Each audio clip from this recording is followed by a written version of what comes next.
So starting off with Lee Staples, and the order of these next couple slides is I the intent is for them to kind of broaden. Mm-hmm. Right? So with Lee Staples, they're splitting up organizing into two different categories: community development, which is basically what we call today mutual aid. It involves participants in constructive activities and processes to produce improvements, opportunities, structures, goods, services that increase the quality of life, build individual and collective capacities, and enhance social solidarity. Right. So that's actually going out and helping people. Right. Filling the pothole that needs filled, planting a community garden that provides for the community. That's the kind that's the mutual aid work. Running a food not bombs chapter that serves from your garden that you planted, right? And then you're starting to build networks of community power that's not related to capital.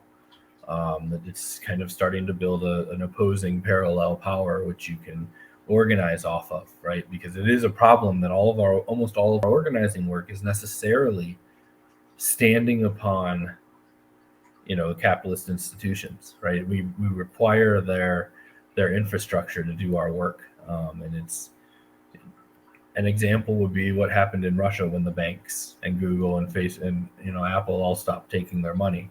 They had to go find a new system to finance transactions. So, and you've seen it across the political spectrum where the ability to raise money is determined whether or not PayPal will let you have an account or not. Right. So there is definitely value. And I think all of these, the coming kind of perspectives on this should never be seen as either or. They're all part of a larger organizing strategy. Right. So community development, mutual aid is an important thing for us to be working on if we want to grow, real power and real alternative power. The Lee Staples kind of balances that, the other side of that with social action, brings people together to convince, pressure, coerce external decision makers to meet collective goals, either to act in a specified manner or to modify or stop certain activities. Right. So that's your basic advocacy work, going out to city council and speaking or supporting a bill that's being made by the powers that be. And so Lee Staples makes a division between, building that independent power that is, outside of the capitalist infrastructure versus going and asking, the people in power today. And then that would also include electing better people in the future. But going to the existing power structure and saying, please give us this reform and working for, that method. Mm-hmm.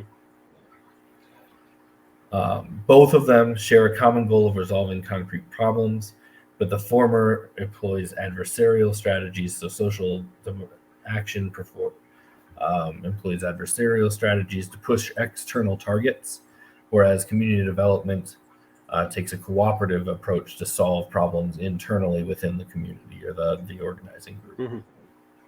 And I think there needs to be a balance between these. And I believe it came up in our previous live streams, but there needs to be an appropriate balance here because obviously if you're too cooperative with the system as it exists today, you're lining up your organization to be captured by the Democratic Party or whatever, to be assimilated into the current capitalist system as opposed to being something that's opposing it and building real power for the people.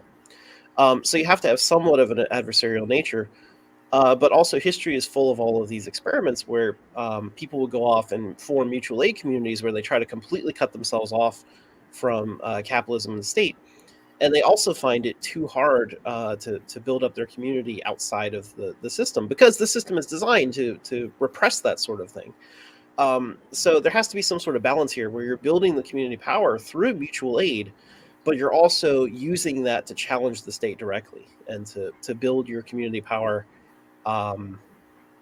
through that resistance, as opposed to just going off on your own, where you're no longer building a social movement. You're just like a small collective that isn't able to really build up to challenge the system.